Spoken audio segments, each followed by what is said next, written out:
We Are The Best YouTube kanalından herkese mutlu akşamlar. Bugün Kıvanç abiyle birlikte Galatasaray Barcelona maçını değerlendireceğiz. Daha doğrusu Barcelona Galatasaray maçını değerlendireceğiz. Hocaların yapmış olduğu açıklamalar var. Xavi'nin özellikle ve şu sıralarda Dominic Torrent'in yapmış olduğu açıklamalar var. Onları da ekrana getireceğiz. Son dakika gelişmeleri de var. Özellikle Galatasaray'ın federasyon tarafından ve MHK Merkez Hakem Kurulu tarafından ilişiği kesilen hakemlerle alakalı açıklamalar var. Onunla alakalı bir yansım var. Hangi hakemle Galatasaray, Fenerbahçe, Beşiktaş ve Trabzonspor kaç puan kazanmış? Onu ekrana getireceğiz ama bu gündemi konuşmadan önce sevgili Kıvanç abiye hoş geldin demek istiyorum. Çok düşünceli gözüküyorsun abi.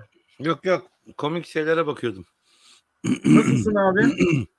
İyi diyelim, iyi olsun. Yarına hazırlanıyoruz hep beraber işte. Aynen. Bomba gibi bir yayın yapalım da birazcık şey olsun. İşte Galatasaraylı dostlarımızla hep beraber bir düşüncelerimizi paylaşalım. Kesinlikle. Gündemimize geçmeden önce bildiğin gibi bir ritüelimiz var. Sen mi yapmak istersin abi? Ben mi yapayım? Yap sen yap. Peki hemen ona da geçiyorum. Bu arada bir görsel de ekrana getirdim. Onu da Süleyman abi her zaman olduğu gibi rejide bize destek veriyor. Ona da buradan selamlarımızı iletelim. İlk yazan her zaman olduğu gibi Murat Esen katıl abonemiz. Aynı zamanda Kıvanç abim, Vedat abim, Süleyman abim, Emre kardeşim iyi yayınlar, selamlar demiş. Hoş geldin diyelim. Havinyası Gay Şırnak şubemiz beni ıslak meşe odunuyla tıklayan ve dövmek isteyen bir izleyenimiz devamlı bunu yazıyor ama tabii ki sevgisinden dolayı yazıyor. Ben de kendisini çok seviyorum. Şırnak'tan herkese selamlar, iyi yayınlar Kıvanç abi, Vedat abi, Süleyman abi ve Emre demiş. Hoş geldin diyelim. Ayhan Dermansız, Kıvanç ve Vedat abiler içimden bir ses. Bu Barça maçında güzel bir sonuçla döneceğiz diyor. Ne dersiniz? Seviliyorsunuz demiş. Mert Seyran, Kıvanç abimi yayınlar diliyorum. Arda neden götürmedi sizce? Bu torrent ne yaptığını biliyor mu acaba? Mert Seyran, ben bunu gerçekten özellikle gündüz yayınında dile getirdim ve Kıvanç abiyle bunu değerlendirdik ama senin için tekrardan değerlendirebiliriz ilerleyen dakikalarda. Kıvanç abi, Mustafa Can Yakar. Kıvanç abi, hakemler için dediklerin oldu ama bu zamansız saldırı niye yapıldı? Detay hakkında bilgi verir misin abim demiş. Onu da ilerleyen dakikalarda konuşuruz. Galatasaray'ın da bu konuda açıklaması var. Onu da sizlerle paylaşacağız. Şeyda Yenisoy, Kıvanç abim ve Emre iyi yayınlar diliyorum. Yarın Barcelona'dan güzel bir sonuçla döneriz umarım demiş. Yani maçtan sonra İstanbul'a döneceği de belli değil Galatasaray'ın. Bildiğiniz üzere İstanbul'da kar alarmı var.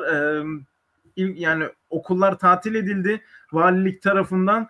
Bakalım dönüş direkt İstanbul'a... Gel İzmir'e gel cimbomum İzmir'e gel. Sivas'ta ağırlarız onları. Bakalım yani o konuda da bir sıkıntı var. O haberi de sizlerle paylaşalım ama tabii ki de yani orada maçı kazanalım da dönmesek de olur değil mi abi? Ya İspanya'da keyif yaparlar, o ayrı konu da. Kazanmak zor da ama puanla dönmek veya bir farklı gol atarak da bir farklı yenilgiyle dönmek onları bayağı bir sıkıştıracak. Çünkü İspanyol basını Barcelona'ya hafife almayın yoksa ağzınız çok yanar diye bastırdı haberlerinde. Takip ettiysen görmüşsündür. Aynen. Xavi'nin de ilginç açıklamaları var. Onu da ekrana getireceğiz. Bakalım. Burak Yenici iyi yayınlar değerli Kıvanç abim ve diğer dostlar, like atalım, destek olalım demiş. Kesinlikle. Hoş geldin diyelim. Tarık Karaman, ne olursa olsun kim ne halt ederse etsin biz cimbom sevdalısıyız nokta demiş. Kesinlikle katılıyoruz. Berkan memnun. Kıvanç abim, seni gerçekten izlemek çok farklı. Bir gün İzmir'e geleceğim ve seninle buluşmak isterim abim demiş. Beklerim. Herkesi beklerim. Kim gelirse. Yani ben de abi biliyorsun benim anne tarafı İzmirli. İzmir'e geldiğimde direkt bir bakarsın yayında seni evi basabilirim yani birlikte yaparız yayını. Şimdi bak öyle bir şey diyeceğim, kaşındın. Arkadaşlar Emre İzmir'e gelsin de ben ona gerçekten bir tıklayayım değil mi? Gel her zaman beklerim. Birlikte şuradan yeriz abi diyelim. Onu da kameraya alırız da arkadaşlara izlettiririz. Onu mu demek istiyorsun? Vallahi bilmiyorum. Orası sana bağlı. Diyelim ve Metehan Altun iyi yayınlar. Ciao Fratelli demiş Venedik şubemiz. Eyüp Ensar Özaltın aynı zamanda katıl abonemiz. Kıvanç abi, okullar tatil, yarın maçları izleyebileceğim. Yarın Euroleague Women, FIBA Şampiyonlar Ligi ve Avrupa Ligi maçlarımız var demiş. Ay! Muhteşem olacak. Yunus Kaval, Van Konservatuar Müzik Bölümünden Ultra Aslan gençleri olarak bekliyoruz yurtta kettle çayı ile sendeyiz demiş. Buradan da Van'a, bütün Galatasaraylılar, Ultra Aslan'a sevgilerimizi iletelim. Şey yapsınlar. Rize harman çay yapın ama keyifli olur. Demini de alsın. Kadir Zorlu yayınlar Vay diliyoruz Kadir'im canlar. benim. Kadir yaşıyor musun ya? Atakan 1905 İzmir Aslanı Şırdancı Kıvanç abi, Viyana Aslanı Televol Emre Bruder selamlar, yayınlar kolay değil, seviliyorsunuz demiş. Hoş geldin diyelim.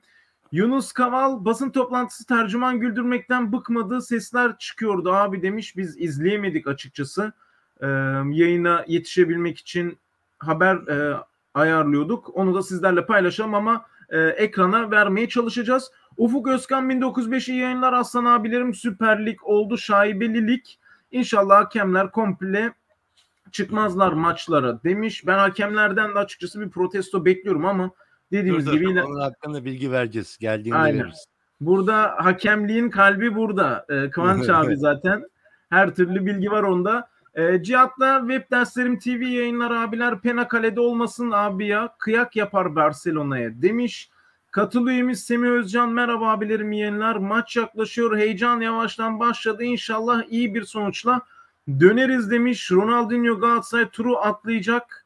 Bengü Sözer iyi yayınlar abilerim. Ahmet Subaşı selamlar, iyi yayınlar Emre kardeşim. Değerli Kral Kıvanç abim. Başka bakalım katıl abonemiz Halil Ömer, selamünaleyküm, kolay gelsin demiş. Aleyküm selam diyelim. Armageddon'da katıl üyemiz, o da bizi devamlı takip ediyor. Selamlar olsun. Güzel bir yorum yapmış. Teşekkür ediyorum Kaan. Yani burada gerçekten aslında biz Galatasaray yayını yapıyoruz ama aslen Emre, ben, Vedat abi, arkada rejide Süleyman yardımcı oluyor. Aslen futbol ve diğer branşlardaki tüm haberleri, doğruları paylaşmaya çalışıyoruz. Çok güzel bir yorumda bulunmuş. Çok sağ ol kardeşim. İyi yayınlar Kıvanç abi. Gerçekten Beşiktaşlı olarak Galatasaraylı birisinin bu kadar saygı duyacağımı hiç bilmezdim demiş. Bizler aslında var ya, aynı çatı altındayız. Hepimiz aslında kardeşiz. Bunun farkında olmak aslında güzel. Fakat nedense bu kaosu yaratan başka parmaklar var. Yani bu işi beceremeyen başka parmaklar hep birbirimize düşürmeye çalışırlar. Halbuki biz yıllarca Kaan, Fenerbahçe ve Galatasaray Beşiktaş İnönü Stadı'nda maç yaptık.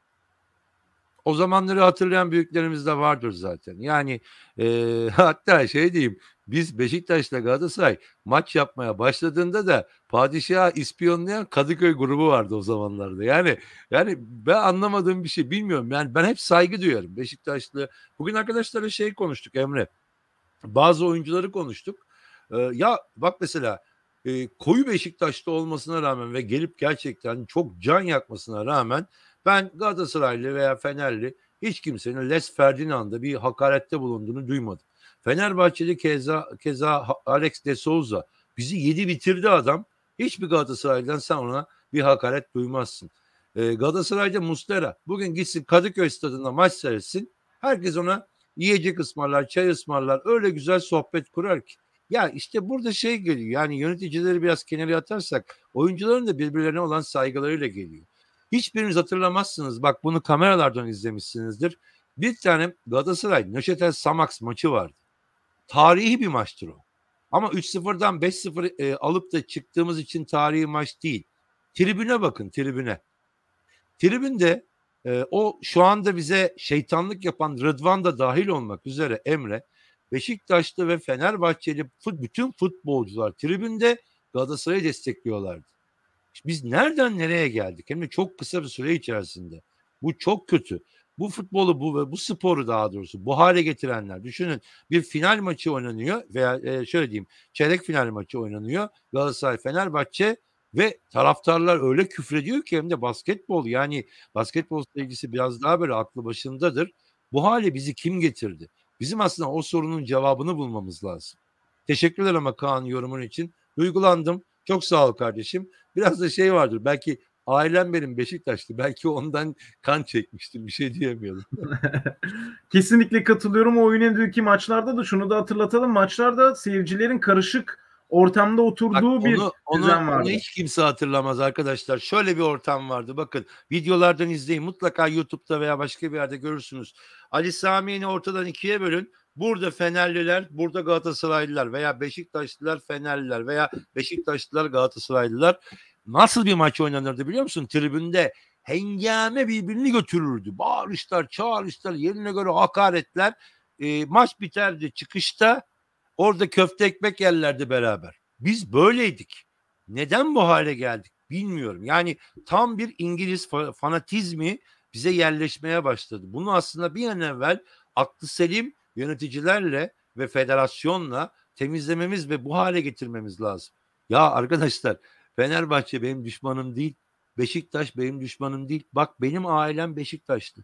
Benim karım hasta Fenerbahçeli. Böyle şey olabilir mi? Bizler bir bütünüz ama o Fener'i tutar, ben Galatasaraylıyımdır. Ayrı bir konu. Bizim acilen düzeltmemiz gereken Emre, sporda siyasilere düşen mesaj bu. Yani hani şimdi kamu spotuna girdi bu ama yani bizim yapacağımız şey aslında çok daha büyük olaylar. Sadece hakemlerle olacak bir şey değil bu. O hakemleri ben gönderiyorum diyenlerin de seçimle gelmesi ve adaletli olması lazım. Neyse uzatmayayım ya. Kesinlikle. Armageddon'da kalmıştık. Selam, iyi yayınlar. Emre Kıvanç abi, Galatasaray'daki çevirmeni derhal yollanmalı. Gözlerim Merto'yu aradı. Yemin olsun adam mikrofona miyavlıyor, nefes alıyor, ruhsuz çevirmen demiş. Şimdi İspanyolca'da şöyle bir durum vardır arkadaşlar. İngilizce gibi değildir. Yani onu net olarak anlaması lazım. Onlar biraz boğazdan konuşurlar. Onları anlayabilmek için biraz böyle yanaşmıştır. O sırada mikrofon ağzına değdiyse tabii ki öyle şeyler olabilir ama dediğim gibi bir de torrentte takır takır konuşuyor. Yani akıcı bir İspanyolca konuşuyor.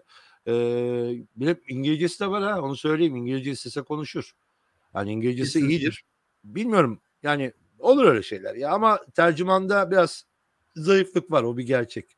Natak selam aslanlar, hakemler kırmızı kart gördüler demiş Vedat abimiz. Buradan bize de destek olmuş. İyi yayınlar. Sorum, Jordan Kivo'ya hakemlerin ipinin çekilmesinde birisi yardımcı olmuş diyorlar. Doğru mu demiş. Doğru.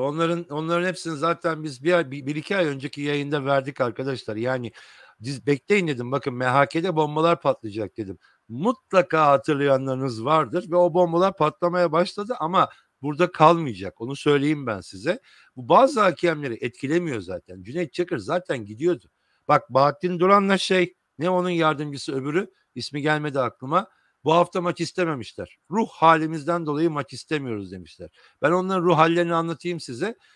Onlar Cüneyt Çakır abileriyle beraber Arabistan'a gidecekler ve büyük bir ihtimal Fırat Aydınus da gidecek. İki hakem de şu an için davayı açmak üzereler TFF'ye karşı ve Mete Kalkavan devam etmesine karar verilen Mete Kalkavan da istifasını verdi. Yani orada çok daha su kaynayacak. Bak neler çıkacak daha ortaya. Bu iş bu kadar basittir. Yani bu şeye benziyor Emre. Takım kötü gidiyor. Diyor ki Burak Elmas, Fatih Terim'i gönderdim. Ne oldu? Al gene aynıyız. Bir şey değişmedi ki. Takımı sizler hep beraber kötü götürüyorsunuz. Yani burada da şimdi federasyon onu yapıyor. Maçlar iyi yönetilmiyor. Tamam, Kulüpler Birliği de istedi bu hakemi ben gönderdim dedi. Bitmedi ki, sen varsın orada. Servet Yardımcı denilen bir adam var orada. Yani sorunlar büyüyerek gidecek Emre. Aynen öyle. Mehmet Selek, adamın kralları yayınlar, Cezayir'den selamlar demiş. Abi lütfen şu Figuli'yi al. Götür değilim. Tarık Ongun eyvallah kardeşim. Tarık Ongun da mesela. Maç istemediler bu hafta. Hatta bir iki hafta mümkünse istemiyoruz dediler. Bakalım birazcık daha hızlı geçelim bu arada. Furkan Ata burada, Mustafa Çayır, Barış Özer, Sedat Bayrak aynı zamanda katıl üyemiz. Bakalım Jordan Kivi, Volkan Çapar burada, Yunus Kaval. Bak dur, Metin Çelik'e bir cevap verelim. Yorumlar zaten ekranda çıkıyor. Niye okuyorsunuz? Vakit kaybı, bence direkt konulara geçelim. Metin, bizim kanalımızda şöyle bir uygulamamız var. Eğer arkadaşlar hepiniz istemiyorsanız buna hemen son veririz. Hangi yayında ritüeli bu kadar yapan bir program var? Yok. Bana deseniz ki 3 saat yayın yapalım, diğer arkadaşları etkilemeyecek olsam, diğer yayın yapan arkadaşları, hep beraber o yayına devam ederiz. Bunun amacı şu Metin'im. Biz bir aileyiz. Herkes fikrini zikredebilsin, fikrini söyleyebilsin, sorusunu sorabilsin. Bu aile ortamında herkes birbiriyle sohbet edebilsin. Amacımız o. Ama eğer azaltalım derseniz biz hemen konulara geçeriz. Deli dana konumuz var. Problem yok. Onu ben size söyleyeyim. Tamam. Kesinlikle. Armageddon'da mesela kendisine cevap olarak şöyle bir şey söylemiş. Emre, o kadar mesaj attım, okumadın, ekrana getirildi ama okumadın demiş. Yani okumayınca da laf yiyoruz. Dediğiniz Yok. gibi yani kötü bir manada değil. Emre'de tespit ettiğim şöyle bir sorun var arkadaşlar. Emre chatten okuyor. Ekrana Süleyman daha hızlı getiriyor. Yani Süleyman yaşına istinaden daha seri. Bizim Emre chatte takıldığı için geriden geliyor. Öyle bir durum var arkadaşlar ama yani ha gelmiş ha okunmuş ama sizin fikirlerinizin duyurulması, düşüncelerinizin aktarılması bizim için önemli. Herhalde anlıyorsunuzdur diye düşünüyoruz. Peki dediğimiz gibi o zaman yavaştan gündemimize de geçelim. Yayın başlayalı 15 dakika oldu. Belki şöyle bir şey de yapabiliriz abi. Dostlarımızdan öyle mesaj geldiyse mesela yayınımızın sadece ilk 10 dakikası dostlarımızdan gelen mesajı yaparız. Ritüeli yaparız. Sonra yayınlarımıza başlarız. Daha fazla hem iki tarafında gönlü olmuş olur. Öyle diyelim ve ilk görselimiz UEFA Avrupa Ligi son 16 turu, ilk maç 10 Mart 2022 Perşembe günü saat 11'de Camp Nou Barcelona'da. Onu da sizlerle paylaşalım. Heyecanla bu maçı bekliyoruz arkadaşlar. Ama öncesinde bildiğiniz üzere Türkiye Futbol Federasyonu'nun, daha doğrusu MHK'nin istediğini söylediği Nihat Özdemir, onun onayının doğrultusunda birkaç hakemin hakemlik sözleşmeleri iptal edildi. Lisansları daha doğrusu. Onunla alakalı Galatasaray'da bir açıklama yaptı. Burada birkaç, hepsini okumama gerek yok ama şurada satır başlıkları çok önemli. Mesela diyor ki Galatasaray Spor Kulübü taraflı tarafsız herkesin kabul ettiği üzere hatalı hakem kararlarından bu sezon olumsuz anlamda en fazla etkilenen kulüp olmuştur. Burası zaten net. Sadece kendimiz için değil, sahaya çıkan bütün kulüpler için adalet isteğimizi ve Merkez Hakem Kurulu sisteminin işleyişinin şeffaf ve adaletli şekilde değişmesi gerektiğini defalarca dile getirdik. Sadece hakemlerle değil, Türkiye Futbol Federasyonu'nun gözlemci klasmanlarını da yeniden belirlemesi gerektiğini ve bu süreçte de taleplerimizi Türk futbolunun büyük sorunlarının varlığının kabulüdür demiş. Aynı zamanda Galatasaray Spor Kulübü'nün talebi sadece kişilerin değil, sistemin işleyişinin değişmesiyle ilgilidir demiş. Ve biz bunları kapalı kapılar ardında değil, herkesin önünde sezonun başından beri açıklamıştık demiş. Böyle bir açıklaması var Galatasaray Spor Kulübü'nün. Sen nasıl değerlendirirsin abi? Galatasaray Spor Kulübü neden bu kadar gecikti açıklama için? Yıldırım hızıyla açıklama yapması lazımdı. Fenerbahçe ve Beşiktaş'ın yaptığı gibi. 2. O toplantıda Galatasaray Spor Kulübü temsilcisi yoktu. Bu karar Kulüpler Birliği'nin MHK Federasyon arasındaki toplantısında alındı ve uygulamaya tak diye bir anda konuverdi. Üçüncüsü, bu en önemlisi arkadaşlar, bu hakemlerin neden ellerinin sahadan çekildiğini federasyon ve MHK açıklayamaz. Açıklarsa kendi açıkları ortaya çıkar. Fakat operasyon bununla kalmayacak. Operasyon devam ediyor. Onu söyleyeyim. Ama federasyon şu an çift başlı arkadaşlar. Bakın, Nihat Özdemir ve Servet kardeş, ikisi ayrı telden çalıyorlar. Şu anda federasyondaki yetkililer, görevliler de nereye ne yapacaklarını bilemiyor. Biri başkan, biri başkan yardımcısı. Yani bu operasyonu başlatanın Nihat Özdemir olduğunu söyleyeyim. Ama operasyona karşı çıkanın da Servet Yardımcı olduğunu net olarak size ileteyim. Detayları öğrendikçe ben size aktarmaya çalışacağım zaten. Ama bu kadar kalmayacak. İstifalar devam edecek hakemler arasında ve muhtemelen mahkeme başvurularını zaten yakında medyada duyacaksınızdır. Mutlaka açıklayacaklardır ama MHK veya federasyon çıkıp biz şundan dolayı bu kararı aldık deme cesaretini gösteremez arkadaşlar. Veya çıkarlar, bizim başkanın yaptığı gibi ortada kuyu var, yandan geç bir açıklama olur biter. Bu arada Kaan sormuştu da ona da bir cevap vereyim, sonra sen devam et buna. Kaan, bence o maçta, yani pazartesi günkü maçta şu isimlerden birinin olma ihtimalini yüksek görüyorum. Bir numaralı ismim Volkan Bayarslan. İkincisi Yasin Kol. Üçüncüsü ise Yaşar Kemal Uğurlu. Bu üçünden birinin ben o maça atanacağını düşünüyorum. Kaan, sonra da cevap vermiş olalım. Peki bu görsele geçmeden önce de gün içerisinde Ahmet Çakar çok önemli bir açıklama yaptı abi. Çok önemli bir paylaşım yaptı. Onu da okumak istiyorum. Hüseyin Göçek, susma konuş. Seni hangi federasyon üyesi yönettiğin bir maç sonrası şehrinin takımı kaybettiği için arayıp hakaretler etti sana? Ahmet Çakar doğru söylemiş ilk defa hayatında da. Ahmet Çakar maç yönettiği zaman da onu arayan hakemler federasyon yetkilileri hakkında bir açıklama yapsa da hepimiz aydınlansak. Bak bir şey söyleyeyim mi? Ahmet Çakar bu ülkenin yüz karasıdır. Net söylüyorum. Bak Erman Toroğlu değil. Diğerleri de değil. Hepsi hatalar yaptılar şöyle. Belki bizler de çok hatalı şeyler yapıyoruz. Ahmet Çakar ise öyle değil. Yani adam adı tamamen belli ya. Doktorluğu bile yapamamış, becerememiş bir insandan bahsediyoruz. O yüzden böyle üstü kapalı cümlelerle ahkam keseceğine çık da konuş. 3 gün önce Zorbay Küçüğü ite köpeğe yedirmeyin deyip Galatasaraylı hocaya, oyunculara hakarette bulunan Ahmet Çakar çıkmış ondan sonra Twitter'da Zorbay Küçüğe Allah belanı versin diyor. Ya böyle adamları aslında gerçekten televizyona çıkarmamaları lazım ama işte şov yapıyor. Şov tuttuğu için Beyaz TV'de de bunu böyle bu adamı bu kadar konuşturuyorlar. Yoksa vallahi bırakın şeyi kapıda güvenlik görevlisi yapmam. Bunu ne güvenlik? Güvenlikçilere hakaret ettik. Özür dilerim hepsinden. Yani şu kadarcık bir güven duymam gereken iş vermem bu adama. O kadar boş bir adam. Erman Toroğlu öyle değildir bak. Erman Toroğlu hakkında 3 kere suç duyurusunda bulundum ben. Bazı şeylerden dolayı. Ama gerçekten çıktı mı da dobra konuşan bir adamdır. Ama arada sırada o da bazen böyle değişik şeyler giriyor. O yüzden Ahmet Çakar'ın yaptığı açıklama benim için, bak şöyle anlatayım daha iyi anla. Ahmet Çakar eşittir Hıncal Aga. Bitti nokta benim için yani. Peki bu arada chatimizde de Mehmet o diye başlamış. Ronaldinho da çok kritik diye devam etmiş. Bu da Beyaz Show'daki Beyaz Show diyorum. Beyaz Futbol'daki bir olay. Rasim Ozan Kütahyalı'nın yapmış olduğu şöyle bir görselimiz var abi. Liste dışı kalan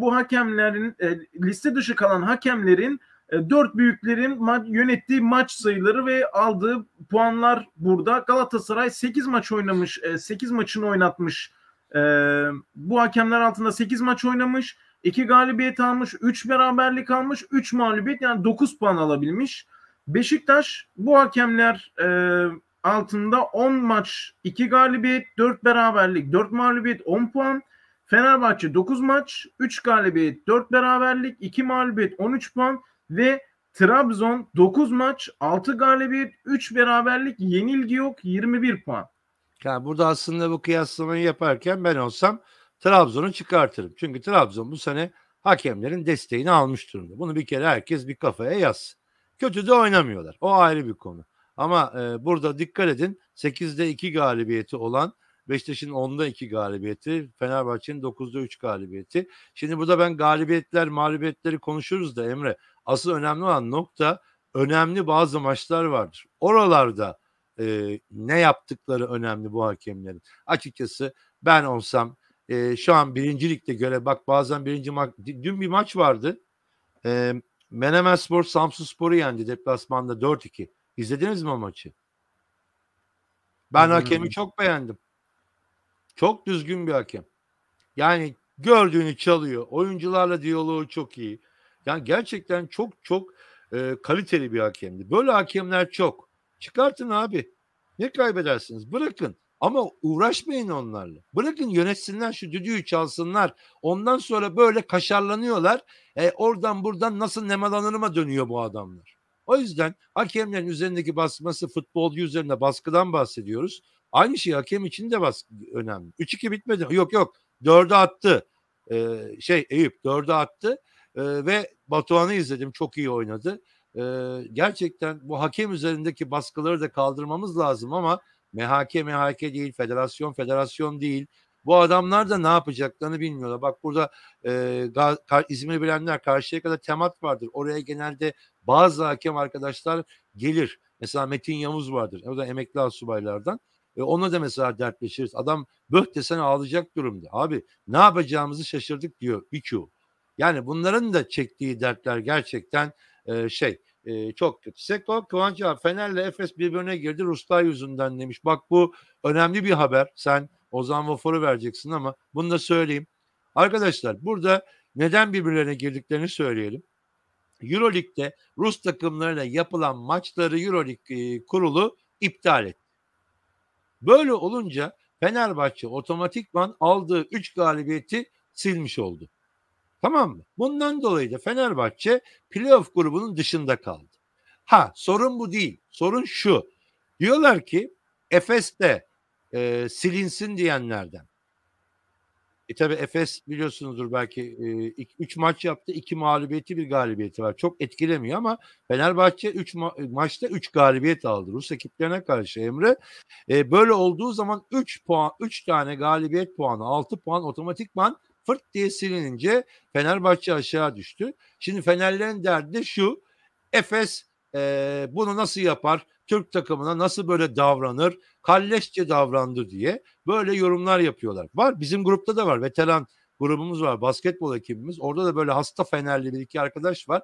Efes'e küfrediyorlar. Ya kardeşim, hatta onu da geçtik. Ergin Ataman'a küfrediyorlar. Sanki bu kararı Ergin Ataman almış gibi. Boş şeyler bunlar. Ben de onlara tek bir soru sordum. Evet silinsin diyenlerden bir tanesine bakın kim? CSKA Moskova. Evet silin diyor. CSKA Moskova. Tamam kardeşim. Efes böyle bir karar almış. Ne olacak bunda? Yani düşmanlık tohumu ekmenin hiçbir anlamı yok. 3 galibiyetini sildiyse çık oyna, diğer maçlarını al. Gene playoff grubuna girersin, sen Fenerbahçe'sin kardeşim. Boş yani arkadaşlar, boş. Gerçekten boş. O kadar boş işlerle uğraşıyoruz ki spor konuşamıyoruz, farkında mısınız? Spor konuşamıyoruz. Ozan Vafor gene şeye mi girdi ya? Belçika'da haftanın 11'ine seçildi tekrardan Ozan Vafor. Ben şöyle bir iddiada bulunuyorum abi. Kesinlikle bu arada Barcelona maçına geçeceğiz. Az kaldı arkadaşlar. Onu da sizlerle paylaşalım. Ama Ozan Vafor'da ben iddia ediyorum abi, Galatasaray'dan hiçbir yöneticinin ne de teknik ekibin Ozan Vafor'u takip ettiğini düşünmüyorum abi. Hatta haftanın ilk 11'e girdiğini bile bilmiyorlardır. Şu an öyle. Fatih Terim zamanı öyle değildi ama bu şu anda öyle. Takip eden pek yok. Belki scout ekibi Utku Bey falan takip ediyordur ama şu anda bir takip yok. Doğru söylüyorsunuz. O zaman bir hatırlatmamızı yapalım abi. Bugün hiç hatırlatma yapmadık. Dostlarımızdan da bunu rica edelim. Şu anda bizi yaklaşık olarak 200 kişi izliyor arkadaşlar. Sizden ricamız, eğer bize destek olmak istiyorsanız, Yardımbeş YouTube kanalına destek olmak istiyorsanız lütfen yayınımızı beğenin arkadaşlar. Beğeni sayısında birazcık aşağıdayız. Aynı zamanda yayınımızı şu anda izliyorsanız ve abone olmadıysanız lütfen kanalımıza abone olun. Daha fazla Galatasaraylı'ya ulaşabilmek için ve sesimizi daha gür gür duyurabilmek için abone sayımızı arttırmamız gerekiyor. Aynı zamanda da Süper Chat'ten desteklerinizle ve katıl aboneliklerinizle de bize katkıda bulunabilirsiniz diyelim ve bir sonraki... Vedat abi de Batuhan sezon başından beri iyi oynuyor demiş. Doğru. Aynen. Ben Batuhan'ın birçok maçını izliyorum. Bir de şöyle düşünün. Menemen savunması ilk yarıdaki maçlarda gerçekten çok kötüydü. Onları kurtaran hep Batuhan oldu. Şimdi biraz takviye yaptılar ama Batuhan gerçekten performansı yüksek bir kaleci. Hatta izlerseniz Okan Koç'u istemezsiniz artık. Öyle diyeyim ben size. Umarım doğru karar verirler. Bu arada Galatasaray E-Spor Şubesi 2021 yılında 6.2 milyon TL kar etti. Kar eden ender şubelerimizden bir tanesi. Galatasaray E-Spor elde edilen gelirde Galatasaray Voleybol Şubesi'ni de geçtiğini söyleyelim. E-Spor'da gerçekten artık yavaş yavaş adından söz ettirmeye başlıyor Z kuşağı olarak. Onu da sizlere paylaşalım. Bu haberi siz paylaştınız mı, konuştunuz mu abi bilmiyorum ama Spor Bakanlığı davayı kabul. O zaman hemen 3 milyon TL Yargıtay Galatasaray'ın geri iade etmesine karar verdi. Buna faiz koyarlar mı bilmiyorum ama bu Burak Elmas'ın bir kabahati değil. Daha önceki yönetimlerin, hatta Mustafa Cengiz dönemine denk geliyor mu onu da bilmiyorum ama alınan o paranın iade edilmesine karar verdi mahkeme. Dolayısıyla bir ödeme de böyle çıktı. Aynen öyle. Barcelona'nın da kamp kadrosunu paylaşalım. Oyuncuları teker teker saymaya gerek yok ama Yo, son onu ben 16 şimdi turda getiririm. Bunu şey yaparız. Var maç kadrosu. Barcelona'da oynamayacak kesin olan oyuncular Samuel Umtiti, Ansu Fati, Sergi Roberto ve Balde. Dani Alves de kayıtlı olmadığından dolayı Barcelona'da oynayamayacak Şey olan de yok. oyuncular. Gavi de yok, orta sahada sarı kart cezalısı, onu da sizlerle paylaşalım. Nico Gonzalez de yok. Hı hı. Galatasaray'da da Omar yok. Onu sizler, Omar'la Arda Turan yok. Onu da sizlerle paylaşalım. Omar kaydedilmediği için, Arda Turan da götürülmediği için oynayamayacak.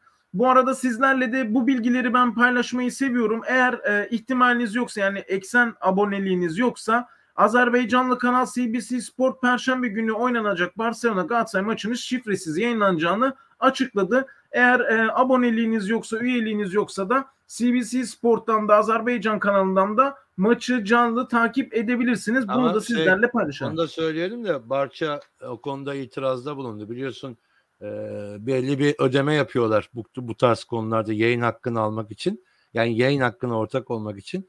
O da bir sıkıntı doğurabilir, bilgin olsun. Aynen. Bakalım Havin Yasugey'de Emre'cim sen yeter ki iste, ben sana ıslak meşe odunuyla tıklatırım demiş. Gerçekten beni çok seviyor. Ben de kendisini çok seviyorum. Yarın akşam Exxen'de biz Scoreboard'da beraberiz arkadaşlar. Öğlen yayını var. Devam ediyoruz 2'deki yayına. Akşamüstü maç önü yayını 8'de olacak arkadaşlar. Ve 11'de de 10.50'de falan da ne yapacağız? Exxen'den Scoreboard yapacağız. Beraberiz yani. Kesinlikle. Bu arada Erdal Kağda Arda Turan'ın gitmemesi hiç hoş değil demiş. Kesinlikle biz bunu öğlen yayınında ayrıntılı olarak zaten konuşmuştuk. Söyledik. Bence hiç hoş bir durum değil ama görsellerimizle devam edelim. 99.354 kapasiteli Camp Nou'da Galatasaray maçı için henüz satılmamış toplam bilet sayısı 993. Yani full bir stata karşı oynayacağız. Birazcık atmosferi de değişik olacak. Onu da paylaşalım. Camp Nou'da maça çıkmak da gerçekten çok kolay değil. Onu da sizlerle paylaşalım ama var mı görsellerinde yayın ihalesi hakkında bilgi? Şu anda yok abi. O zaman Seko, yayın ihalesi 7 Mart'a kadar verilen süre doldu. Dijitürk'ten cevap alınamadı. Onun üzerine Saran gruba ve TRT'ye döndüler. Dijitürk de bu konuda yaptırım uygulamaya çalışıyor, zorlamaya çalışıyor. Ben açıkçası öğlen yayında Emre'yle yaptığımız yayında fikrimi söyledim. Ben bu işi becerebileceklerini düşünmüyorum. Ya bu ihale beklenenin altında bir rakamla Dijitürk'e kalır ya da başka bir yol denenir. Süper Lig TV kurulur. Kulüpler kendi dekoderlarını satarlar. Bu nasıl çözülecek onu da bilmiyorum. Tam bir labirent yani Seko. Çıkmaz. Bakalım nasıl olacak onu da göreceğiz. İnşallah istenilen rakam kesinlikle olmayacaktır ama ona yakın bir şekilde düzgün bir anlaşma yapılır diye umut edelim. Galatasaray'ın yarın gece Barcelona ile Nou Camp'ta karşılaşacağı maçın deplasman tribünlerinde satılmayan 78 bilet kaldı. Bilet fiyatları 130 euro. Onu da sizlerle paylaşalım. Galatasaray taraftarlarına eğer gitmek istiyorsanız. Vallahi mi ya? 130 hala, euro mu lan? 130 euro. Bu sadece bilet fiyatı. Uçak fiyatı da var. Konaklama. Abo. Yani düşünsenize Galatasaray'ın sahasındaki bilet fiyatı diyorlar 130 euro. Anam taraftar stadyumu yıkar. Yani yaklaşık buraya gidecek kişinin yaklaşık olarak şöyle söyleyeyim 270-400 euroyu falan gözden çıkarması gerekiyor. Onu da paylaşalım. Xavi'nin açıklamalarını istersen değerlendirelim abi. Süper Lig farklı bir lig ve Torrent'in alışması için zaman gerek demiş. Domen'in bu tecrübesi var ve kalitesi de bulunuyor.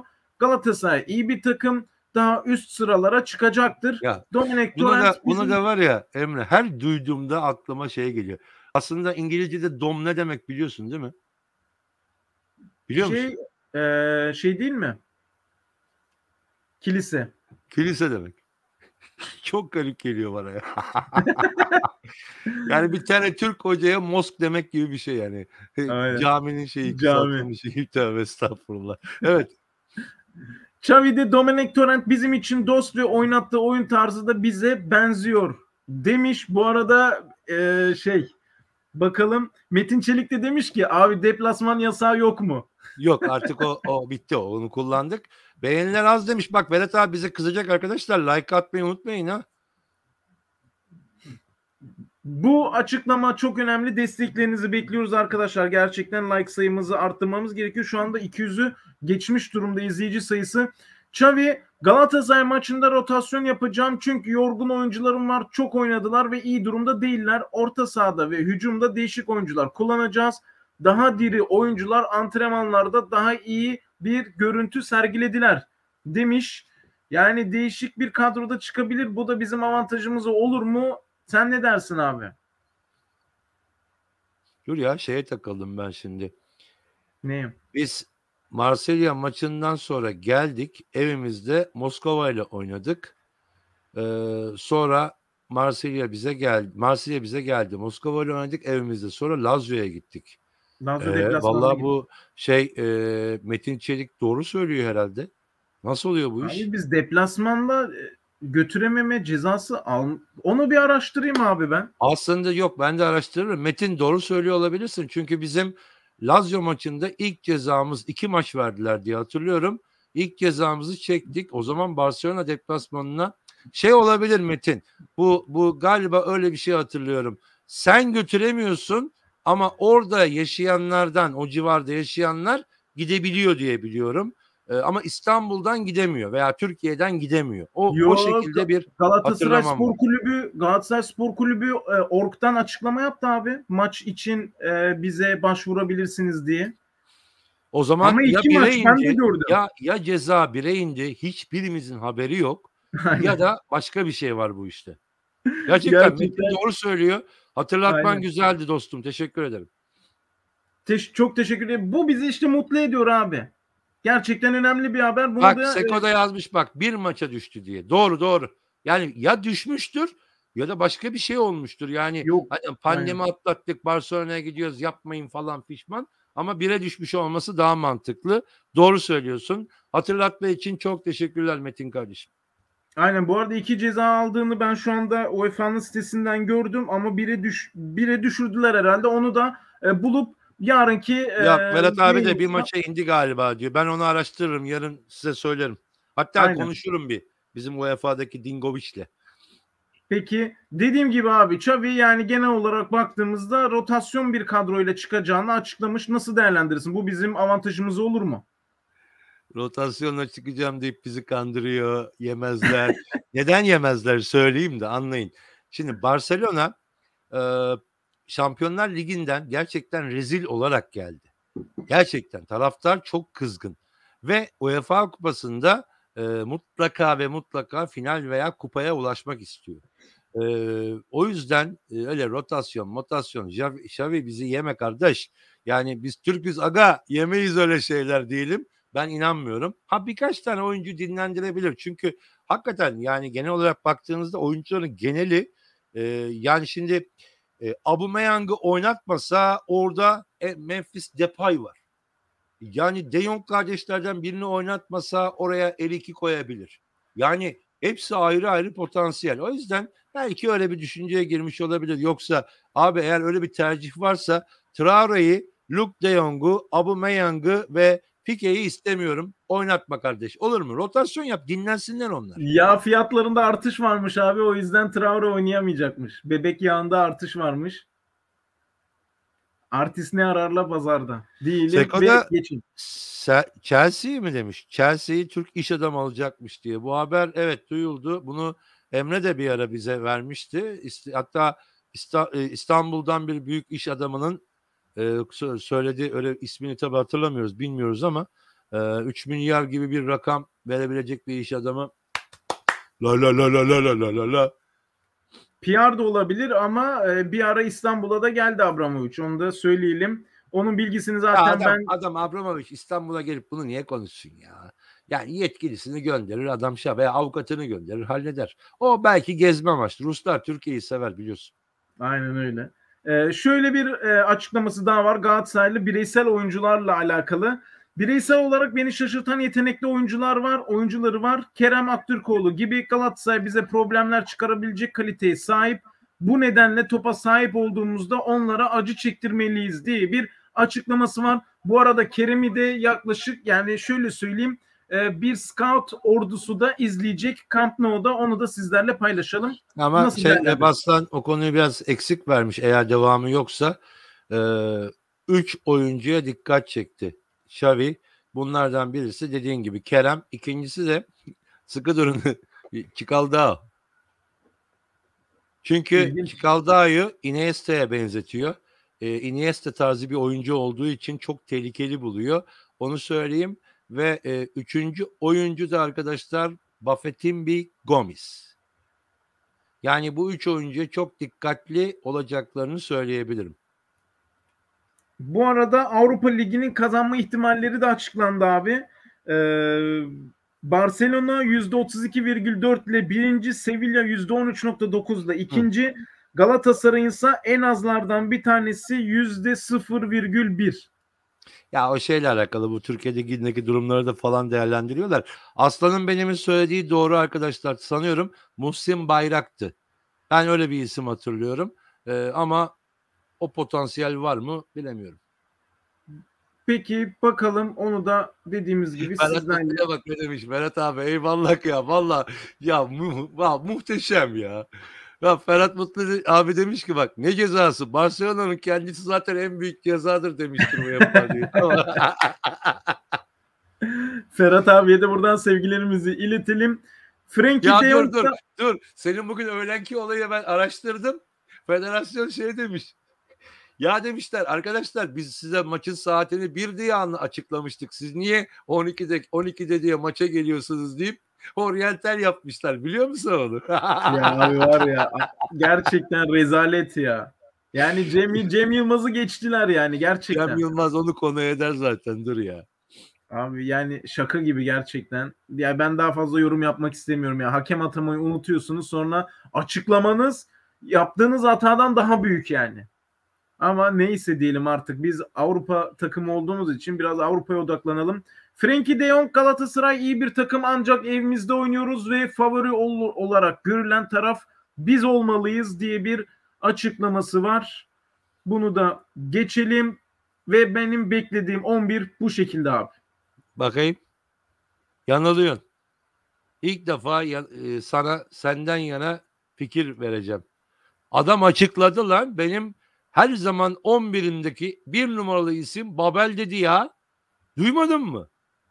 Tercüme etmedi mi İspanyol tercüman? Benim kralım Berkan demiş. Yok, Berkan'ı çok tutuyor. Ayrı konu da bir kere nerede? Pulgar'ı da oynatacak. Bilmiyorum abi. Benim aldığım haber bu yönde. Abi adamın direkt açıklamasını söylüyorum. Babel her zaman benim, hakemler de Kore'yle göndermiyor. benim her zaman ilk 11'imde olacak bir oyuncu. Hatta dedi, bilmiyorum tercüme etti mi basın mensubu arkadaşlar. O tarafını bilmiyorum. Dedi ki bak bu çok önemli, dikkat edin. Hatta dedi mümkünse biz Babel'le sözleşme uzatacağız dedi. Allah Allah. Vedat abi duymasın onu. Ya ne Vedat abi, ondan önce ben bağırırım burada. Ama dedi bunu abi, çıldırıyorum ben zaten. Neyse, problem yok ama açıklaması şu şekilde, şunu söylemiş. Kalede Iñaki Peña olacak demiş. Peña konusunu evet. Peña oynayacak. Bak burada kimi söyledi? Peña'yı, Berkan Kutlu'yu ve Babel'i söyledi. Bu üçünü oynatacağını kesin olarak biliyoruz. Ben sana söyleyeyim. Bir de şöyle bir açıklaması var. Gol yeteneği olan bir forvetle oynayacağım demiş. Oğlum söylüyorum ben sana, adam direkt İspanyolca Babel'i oynatacağını söyledi diyorum sana. Yani forvette Babel mi oynayacak? Bunu ben der miyim? Hayır, santrafor olarak mı oynatacak? Yok santrafor değil. Gene sağ kanat muhtemelen. Emre'yi keser belki. Kerem zaten banko oyunculardan birisi. Oynatmazsa zaten kendini assın. Yani bilemiyorum. Sen şöyle yapalım. Bundan başka paylaşımın yoksa ben şu şeyi getireyim. Burada seninle beraber yapalım. Hem Barcelona 11'i de var. Peki abi bir saniye, bir bakayım başka bir şeyim var mı? Varsa da getiririz. Problem değil. Madem takıma geçtin. Tamam abi. Ben bu Süleyman'ım, arada Dominic Torrent'in açıklamalarını da okuyayım isterseniz. Allah aşkına lütfen birkaç tanesini oku. Bazıları var ki ne olur okuma, çıldırırım şimdi Aynen. yayında. Yani şey demiş, Barcelona rotasyon yapsa da oyuncu kaliteleri değişmez demiş. Bu maç için bazı değişiklikler yapacağız demiş Dominic Torrent.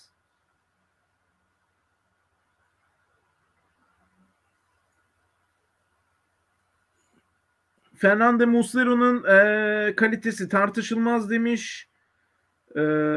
Bakıyorum tekrardan Barcelona'ya dönmeyi umuyorum demiş Iñaki Pena'da. Onu da sizlerle paylaşalım. Tabii canım, Peyna'da ama Neto varken, şey varken, Stegen varken o biraz zor artık. Ama 3. kaleci olarak dönmeyi kabul ederse gider diye düşünüyorum. Süleyman'ım, şeyi verir misin, kadroyu? Galatasaray'ın Barcelona'ya gol atan son futbolcusu kim, tahmin edin. Ümit Karan. Hayır. Kim la? Sağ bek bir tane. Onu söyleyeyim, bulamazsınız yoksa. Galatasaray'ın bir sağ beki. Perez mi? Hayır. Kim la? Türk Değil. sağ bek. Türk sağ bek. Türk sağ bek hem de. Kim attı en son golü ya? Florkin demişler. Türk diyor Ufuk Özkan. Sabri deme ya. Vallahi mı? Sabri değil. Sabri'nin Barcelona'ya golü yok ya. Sabri uçak düşürüyor. Ümit de bana sağ bek değildi. Bu arada sağ bek değil. Ya sağ bekte de oynadı Galatasaray'da da. Oğlum sağ bek diyorsun, herkes sağ beke bakıyor ya. Yapma Ya sağ şimdi. bekte de oynadı, ön libero'da da oynadı. Onu söyleyeyim. Oğlum bak, kafama takıldı ya. Hadi söyle de geçelim. Süleyman'ım, verir misin görseli? Ergün Pembe mi? Ergün Cihan. Pembe. Kafayla Sol. attı. Cihan attı. Aynen. Kafayla attı. Kubilay demiş Mehmet Öztürk'te. Abi, yok Hakan Şükür, yapmayın ne olur ya. Dur. Şimdi benim gördüğüm, aldığım ve bir Cihan donelere göre Aspolatlı. de aldığım donelere göre oynayacak 11 bu şekilde. Yani istemiyorum Babel olmasını ama Babel'le oynayacak gibi gözüküyor. Bir kere savunma hattında eminiz. Sadece bir tek sürpriz olabilir. Neresi biliyor musun? Kale. Yani bir anda Peyna'yı beklerken fırt diye Muslera'yı görebiliriz. Onu söyleyeyim. Ama Anholt, Marka, Nelson ve Saşa konusunda herhalde hepimiz hemfikiriz. Peki sana bir soru. Senin sorundan önce ben bir şey söyleyebilir miyim abi? Bir açıklama daha var. isteyeceğim demedi. Galatasaray tarafta oyuncularından, bak o kadar komik ki. Ümit Karan demiş ki Camp Nou'da gol atan bir futbolcu olarak Galatasaray'dan ben de bir davet beklerdim demiş. Adamlar Arda Turan'ı götürmedi. Ümit Karan Maski sen kimsine katılmış, davet bekliyor. Ya o latife yapmıştı. Ümit Karan atlar gider, ne olacak? Ben olsam Arda'nın yerine giderdim zaten. Neyse. Şimdi burada ne soracaksın? Saşa eskaza sakatlanır ise maçta kim oynayacak sağ bek? Alparslan. Alparslan'ın sağ bek konusunda ne kadar kötü olduğunu Göztepe'de anlatmıştım. Ben sana söyleyeyim kim oynayacak biliyor musun? Neden diyorum biliyor musunuz arkadaşlar? Diğerlerine bazı alternatifler üretebiliyorsunuz ama sağ bekte şu an alternatif yok. Evet, bomba geliyor. İsmail Çipi. Sakatlandı diyelim. Neden diyorum? Çünkü karşısında gerçekten sert oynayan bir Torres'le Jordi Alba var. Abi Ömer Bayram değişikliği olmaz. Ömer Bayram falan olta sağ bek olmaz ya. Senin aklındakini biliyorum da olmaz yani. Bekle. Ne olması? Bak ne olacak? Çünkü bu planı duyduk. Eğer Saşa'ya bir şey olursa diğerleri için önemli değil. Bunları bazı değiştirebiliriz. Mesela Semih girebilir stopere bir şey olsa. Aynen. Girebilir. Orta 6-8'de bir şey olursa Taylan var. Bir şekilde İde Alparslan var. İdare ederler. Saşa'ya bir şey olursa Anhol sağ bek, Ömer Bayram sol bek arkadaşlar. Ve çok istiyorum biliyor musunuz aslında, yani rezil olmayacağımızı bilsem şu Ömer'le Adama Traore'nin bir karşı karşıya pozisyonunu görmeyi öyle istiyorum ki anlatamam size ya. Düşünsene. Abi sakatlanır ki. Sakatlanmış numarası yapar, bırakır kendini Ömer. Ya ben mesela ben Galatasaraylıyım abi. Ömer'in durumunda olsam bak ben bir Galatasaraylı olarak kesinlikle o şekilde, fiziğim o şekilde, performansım o şekilde olmaz. Ama gelip de adam Traore benim karşıma gelip de ben Ömer Bayram'ın yerinde olsam Adelem çekti derim, çıkarım yani. Rezil olmaktansa. Ya ölüyorum ya. Vallahi ölüyorum ya.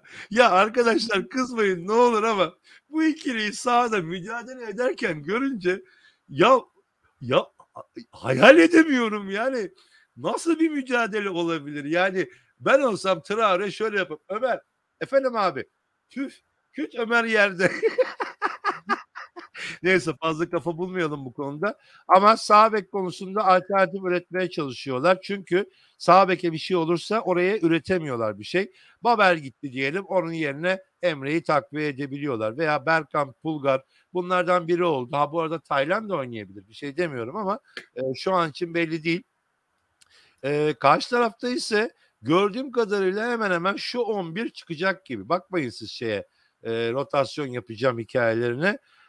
Bir de şeyi söylemiştin olmayacakları. Olmayacaklardan şu an için bildiğimiz bunlar. Nico Gonzalez, Sergio Roberto, Samuel Umtiti hem de felaket bir adam bu. Ansu Fati çok hareketli. Dani Alves. Ya Kaan Traore'yi abartıyorsunuz demişler ama Traore çok güçlü ve fiziğini çok iyi kullanıyor.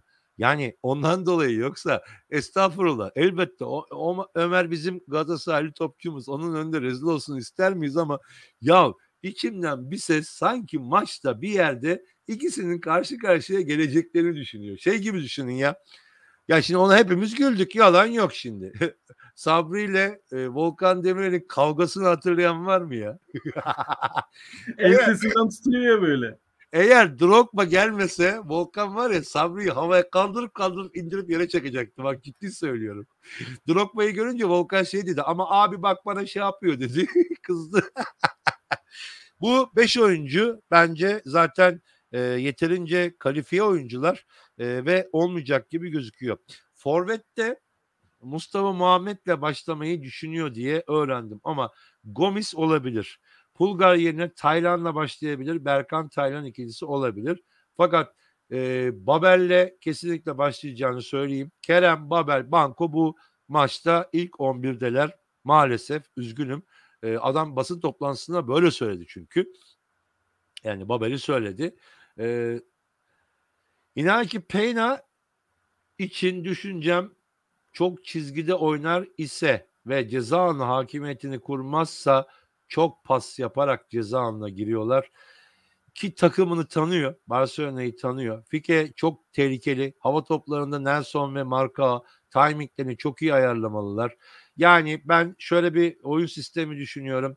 4, 3, 2, 1. Bu Vedat abinin bir oyun sistemi, sevdiği bir oyun sistemi. Yani labirent sistem. Önce savun, saldırıyı durdur, sonra atağa geç. Bu şekilde Barcelona'ya karşı bir direnç gösterecekler gibi geliyor. Bilmiyorum senin düşüncen varsa. Ben de Anholt'a güveniyorum Muhammed. Yani Anholt birazcık olsun o bölgede mücadele verecektir ama Anholt'ta eksik olan tek şey var. Geri koşuşlarda geri kalıyor. Yani hızlı gidip hızlı gelmeleri lazım. O yüzden Anholt ya sağ bek sol bek çok önemli bir takımda arkadaşlar. Gerçekten sağ bek sol bek çok önemli. Ben takımıma güveniyorum. Bakmayın gülüyoruz ediyoruz böyle hafif dalga geçer gibi oluyoruz ama biz Barcelona'ya yenilirsek Emre çok şey kaybetmeyiz. Ama yenersek veya güzel bir sonuçla dönersek o kadar çok şey kazanırız ki. Kesinlikle katılıyorum. Ya ben dediğim gibi açıkçası çok umutlu değilim maçla alakalı ama güzel bir sonuç, dediğimiz gibi bir beraberlik. Mesela ben gerçekten bizi takip eden dostlarımızı çok beğeniyorum. Yani boş insanlar bizi izlemiyor abi, onu sana söyleyebilirim. Mesela diyorlar ki ilk 20 dakika yani ilk dakikalarda gol yemezsek gerçekten oyunun hakimiyetini ele alamayız ama birazcık daha özgüven kazanabilir Galatasaray. Yani dediğim gibi ilk 10-15 dakika. İlk 20'de 15-20 diyelim. 20 dakika maçı izleyen herkes, bakmayın siz 20 dakikada böyle ben bir atak beklemiyorum Galatasaray'dan. Onu söyleyeyim size. Yani ilk 20 dakika o baskıya direnen bir Galatasaray bekleyeceğiz. Bence ben çok ciddi bir atak, hatta organize bir atak beklemiyorum. Ama 20'den sonra yavaş yavaş çıkmalar olacaktır. Belki bu şekilde bak biz otobüs çekmeye geldik havasıyla Barcelona'yı üzerine çekip belki hızlı ataklara kalkabilecektir. Yani bilemiyorum. Ama ben bu maçtan ümitliyim. Ben şöyle söyleyeyim, nasıl bir oyun oynayacağını ben az çok tahmin edebiliyorum. Onu da size söyleyeyim. Galatasaray kesinlikle Moskova deplasmanında nasıl oynadıysa o şekilde oynayacaktır. Ben Patrick Van Aanholt'un ve Sacha Boey'in kesinlikle çıkmayacağını, hücuma katılacaklarını kesinlikle düşünmüyorum.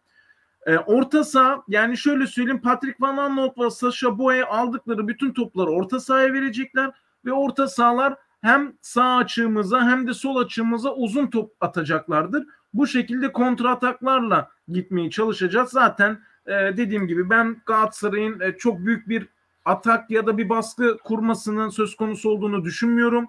Barcelona buna izin vermeyecektir. Galatasaray'ın da işine gelecektir. Çünkü Galatasaray geri çekilen oyunlarda, yani baskı gördüğü oyunlarda aslında daha iyi oynadı. Bu yüzden Süper Lig'de çok başarılı olmadı, Avrupa'da başarılı oldu. Dediğim gibi ben Galatasaray çok iyi bir kontra atak takımı. Bu sebeple de kesinlikle Mustafa Muhammed'in oynaması gerektiğini düşünüyorum. Kontra ataklarda daha etkili olabilmesi için. Nursel Hanım çok güzel bir yorum yapmış. Babel'den hala hayır bekleyen bir teknik adamın hakkından şüphe ederim. Ben kadın halimle onu bu maçta oynatmam demiş. Doğru söylüyorsun da şöyle bir şey düşünüyor Torrent. Sanıyorum açıklamalarından bu çıkıyor. Tam olarak tercüme etmedi çünkü tercüman. İspanyolcam vardır biliyorsunuzdur arkadaşlar. Yani fizik güç olarak Barcelona ile direnebilecek bir oyuncu olarak gördüğünden dolayı sanıyorum öyle düşünüyor ve bence Süleyman bir şey gösterecektim. Burada en önemli şeyi söyleyeyim Emre, bak. De Jong kardeşler veya akrabalar neyse bilmiyorum yakınlıklarını. Bu De Jong, iki De Jong var ya, Frankie ve Luke De Jong'lar. Sadece hücum düşünüyorlar. Savunmada gerçekten çok aksıyorlar arkadaşlar. Yani üzerlerine gittiğiniz zaman o şok presler vardı ya bazen Galatasaray'da işe yarayan, top kaybı yapabilecek iki oyuncu. O yüzden bizim savunma yaparak ani şok baskılarla top kapıp hızlı hücumlara çıkmamız gerekecek. Organize bir atak olacağını da ben pek düşünmüyorum ama yarınki maçta umarım her şey gönlümüzce devam eder. Galatasaray Lisesi mezunu hakem arkadaş da umarım çok büyük bir hata yapmaz diye düşünüyorum. Kesinlikle. Bu arada tekrardan bir hatırlatma yapalım sevgili dostlarımıza. Birkaç tane hatırlatmamız olacak. Saat 21'de Futbol Muhabbet YouTube kanalında Günay Esentürk'ün yayını olacak. Onu sizlerle paylaşalım. Şu anda bizi anlık olarak 230 kişi izliyor arkadaşlar. Sizlerden ricamız yayınımıza çok güçlü bir like atın. Bizi Kıvanç abi ve We Are The Best YouTube kanalına desteklemek istiyorsanız like'larınıza ihtiyacımız var arkadaşlar. Aynı zamanda sesimizi daha gür duyurabilmek için ve sizler gibi değerli daha fazla Galatasaraylılara ulaşabilmek için abone sayımızı da arttırmamız gerekiyor. Şu anda bizi izliyorsanız ve abone değilseniz lütfen hem bir yayınımızı beğenin hem de abone olun diyelim. Senin de eklemek istediğin son sözler varsa abi yavaştan yayınımızı da kapatalım. Yani Nursel Hanım güzel fikirler veriyor. Gomis oynarsa onunla Fegüli olmalı demiş. İyi bir uyum gösteriyorlar çünkü. Morutan da son dakikada şans almalı demiş. Muhammed de Morutan'ın oynamasını iyi olacağını düşünmüş. Evet, olabilir. Yani biz şu anda inanın biz ne konuşursak konuşalım. Torrent'in son dakikada aklına esen neyse 11 o çıkacaktır. Önemli olan nedir biliyor musunuz bu maçta? 2 dakika sonra Güney'in yayını var arkadaşlar. Tekrar hatırlatalım. Önemli olan şu. O formanın ağırlığını hisseden ve artık bu maçın onların kendini taraftara affettirme maçı olarak düşünen oyuncuların çıkıp doğru düzgün maçı oynamaları ve ellerinden geleni yapmaları. Ligin şaibeli olduğunu her zaman söylemiştik zaten. Evet, yani diyeceğimiz bu arkadaşlar. Galatasaray yarın çıkacak, çatır çatır oynayacak. Hakem şaibesi de olmayacaktır. Umarım Xavi takımın ilk 11'ini değiştirip ikinci 11 ile çıkardı. Rotasyon yapmış olur. Bizim için de iyi olur. Hadi görüşürüz o zaman arkadaşlar. Kendinize iyi bakın. Çok ümidinizi hiç kırmayın lütfen. Her zaman Galatasaray'ın olduğu yerde bir çıkış kapısı vardır. O kapıyı bulabilmek önemli. Ben güveniyorum takımıma. Çok teşekkür ediyorum abi değerli yorumlarından dolayı. Sevgili izleyenlerimize de çok teşekkür ederiz. Katkılarından, desteklerinden dolayı her zamanki söylediğimiz gibi varlığınızla bizleri onurlandırdınız. Yayınımız bittikten sonra kalıcı yorumlarla da görüş ve düşüncelerinizi bize aktarabilirsiniz. Orada da bizi izleyen dostlarımızla da konuşuyoruz. Kanalımıza abone olmayı unutmayın. Yayınımızı beğenmeyi unutmayın. Sizleri çok seviyoruz. Yarın gündüz yayınında tekrardan görüşmek üzere. Şimdilik hoşça kalın. Şampiyon cimbom.